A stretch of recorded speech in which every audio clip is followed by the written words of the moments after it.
राघव का दिल तेजी से धड़क रहा था जैसे ही उसने उस गुप्त दरवाजे की ओर कदम बढ़ाया।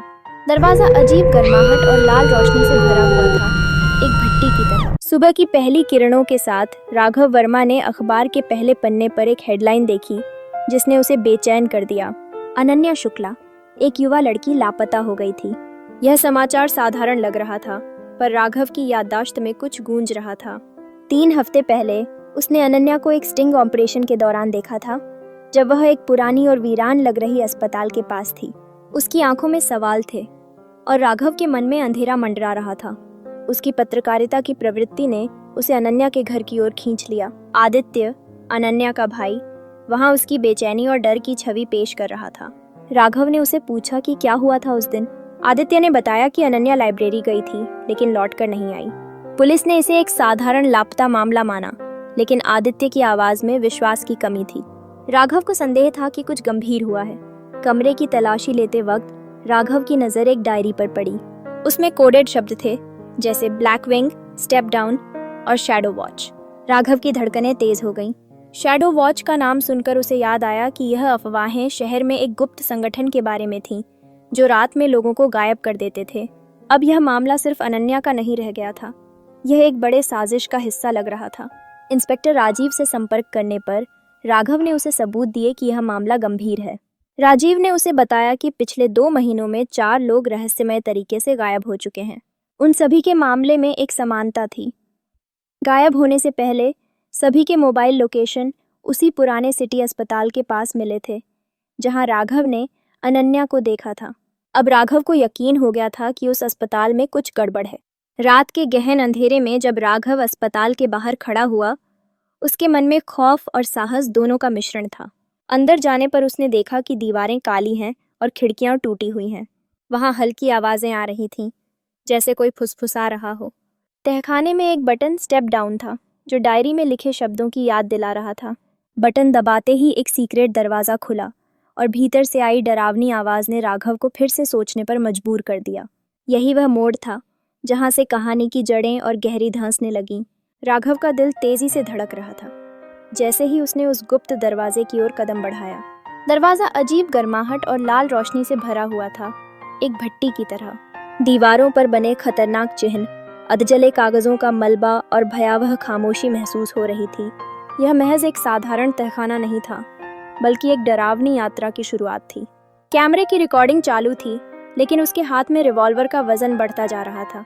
राघव ने जब अंदर कदम रखा तो उसका सामना एक अंडरग्राउंड नेटवर्क से हुआ, जिसमें कई सुरंगें थीं। हर सुरंग पहचान के लिए कोडेड बोर्ड के साथ थी, S1, S2, S3, और दीवार पर लिखा हुआ था शैडोज नेवर स्लीप। यह शब्द उसके दिमाग में गूंज रहे थे, जैसे कुछ बड़ा घटित होने वाला हो। वह S3 सुरंग में घुसा, जहां दूर से हल्की रोशनी और एक अनजान आवाज सुनाई दे रही थी। आगे बढ़ते हुए उसने एक कांच की दीवार देखी, जिसके पीछे अनन्या शुक्ला बैठी थी। अनन्या जीवित थी, लेकिन थकी हुई और गुमसुम। राघव के दिल में किडनैपिंग का डर था, पर सच्चाई उससे कहीं अधिक भयानक थी। उसकी सोच में उलझन थी। तभी पीछे से एक भारी आवाज आई, तुम यहाँ क्या कर रहे हो? राघव ने पलटकर देखा। एक लंबा आदमी काले कपड़ों में खड़ा था, जिसका चेहरा आधा मास्क से ढका हुआ था। उसकी आंखें ठंडी थीं। राघव ने साहस बटोरते हुए कहा, मैं अनन्या को लेने आया हूँ। आदमी ने जवाब दिया, तो फिर तुम्हें भी यहीं रुकना होगा। ये वह शैडो था, उन रहस्यमयी परछाइयों का नाम। राघव ने तुरंत कैमरा से फ्लैश छोड़ा और उस पल का लाभ उठाकर वह सुरंग से बाहर दौड़ा। उसके पीछे शैडो की गूंजती हुई आवाजें और खतरनाक तरीके से बढ़ती हुई चुप्पी थी। बाहर निकलते ही एक गोली चली और दरवाजा टूट गया। इंस्पेक्टर राजीव सिंह और उनकी टीम वहां खड़ी थी, जो राघव और अनन्या को बाहर निकालने में सफल हुए। लेकिन शैडो रहस्यमय तरीके से गायब हो गया। अगली सुबह जब अनन्या को अस्पताल में भर्ती किया गया, तो उसकी मानसिक स्थिति डगमगाई दिख रही थी। राजीव ने कहा, शैडो कोई व्यक्ति नहीं, बल्कि एक संगठन हो सकता है। इस तहखाने की रहस्यमयता हमें बहुत दूर ले जाएगी। राघव ने कैमरा चेक किया। वीडियो में शैडो का चेहरा साफ था, लेकिन फिर रिकॉर्डिंग ब्लैंक हो गई। अनन्या की डायरी में एक और शब्द मिला, 13th night, revival begins. Rajiv ने पूछा, यह क्या है? राघव ने उत्तर दिया, अगला हमला या घटना 13वीं रात को हो सकती है। यह रात केवल 4 दिन दूर थी। कहानी अब और गहरी हो चुकी थी। एक साधारण किडनैपिंग से निकलकर एक गुप्त नेटवर्क में मानसिक नियंत्रण के रहस्यों तक। क्या शैडो एक इंसान है या सिर्फ एक विचार? क्या अनन्या सिर्फ एक लक्ष्य है या क्या राघव अगला निशाना बनने वाला है? राघव की आंखें अनन्या की डायरी के अंतिम पन्ने पर गड़ी हुई थीं, जहां लिखा था 13वीं रात, पुनर्जन्म शुरू होगा। शहर की गहरी नींद के बीच उसके मन में एक हलचल थी, जैसे कोई रहस्य उसकी ओर इशारा कर रहा हो। उसे यकीन था कि शैडो का असली खेल अभी बाकी था। कोई गहरी परछाई उसके पीछे थी, जो उसे और अनन्या को अपने जाल में फंसाने का प्रयास कर रही थी। फोन की अचानक रिंग ने उसके ध्यान को तोड़ा। अनन्या की डरी हुई आवाज सुनकर उसके दिल में एक डर की लहर दौड़ी। कोई मुझे देख रहा है। उसकी भयभीत आवाज से राघव के मन में खलबली मच गई। एक पल भी ना रुका और उसने अपनी कार उठाई, अनन्या के घर की ओर तेजी से बढ़ा। उसकी हर सांस में एक संदेह था, क्या वह समय पर पहुंच पाएगा? अनन्या का घर अंधेरे में डूबा हुआ था। दरवाजा अध खुला, जैसे कोई आपदा दरवाजे से बाहर आ धमकी हो। भीतर एक जंगली अंधेरा था और खून से लिखा हुआ संदेश वेलकम टू द रिवाइवल उसकी आत्मा को झंकृत कर गया। तभी एक हल्की सरसराहट ने उसे चौंका दिया। अनन्या उसकी आंखों के सामने थी, लेकिन कुछ अजीब था। उसकी आंखें काली थीं, जैसे उसके भीतर की रोशनी को निगल लिया गया हो। अब बहुत देर हो चुकी है, उसने फुसफुसाया। फिर अचानक एक धक्का उसे पीछे की ओर धकेलता है। शैडो ने उसका सामना किया और उसने अपने असली रूप को प्रकट किया। इंस्पेक्टर राजीव, ये दुनिया सड़ी हुई है, हम इसे फिर से बनाएंगे। ये उसकी नज़रें खौफनाक थीं, जबकि राघव को घसीटकर तहखाने में ले जाया गया। वहाँ लोग मशीनों से जुड़े हुए थे, उनकी यादें छीन ली जा रही थीं।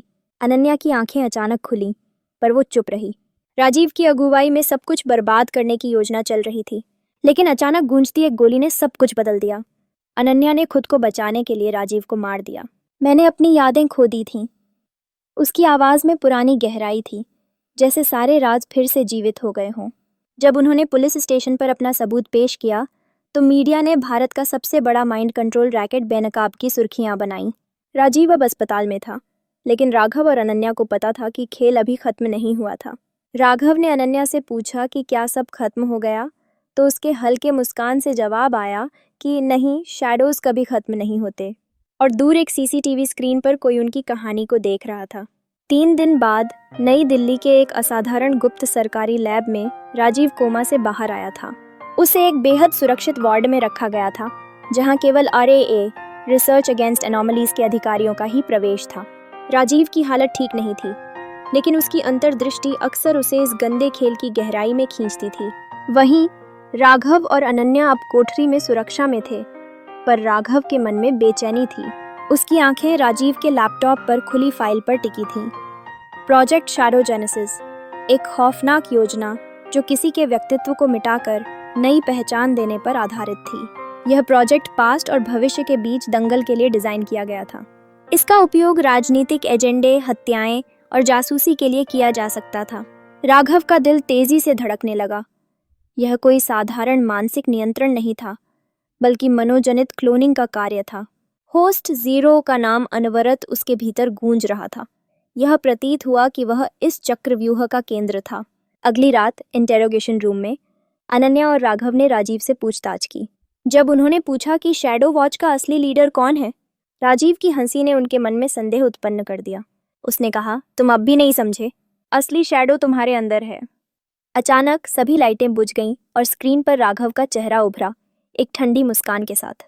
स्वागत है होस्ट 0। यह सुनकर राघव के यादों का बवंडर चल पड़ा। 1 दशक पहले का प्रयोग, जिसमें वह खुद एक प्रोग्राम्ड सब्जेक्ट था। वह कांपता हुआ गिर पड़ा। मैं कौन हूँ? तभी अनन्या ने अपनी चाबी निकालकर उसे ट्रिगर करने वाली चिप लगा दी। राघव के अंधेरों में से एक नई रोशनी उभरी।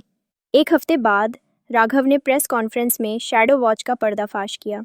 उसने बताया कैसे विज्ञान और डर ने मानवता की सोच को अपने वश में करने की साजिश की। राजीव देशद्रोही घोषित हुआ, लेकिन कहीं अंधेरे में एक स्क्रीन पर होस्ट 01 ऑनलाइन लिखा हुआ था। अंत में राघव और अनन्या पार्क में बैठे थे। अनन्या ने पूछा, क्या आप सब ठीक है? और राघव ने मुस्कुराते हुए कहा, नहीं, अब तो बस दूसरी लड़ाई शुरू हुई है, क्योंकि अंधेरे से लड़ने के लिए थोड़ा अंधेरा खुद बनना पड़ता है।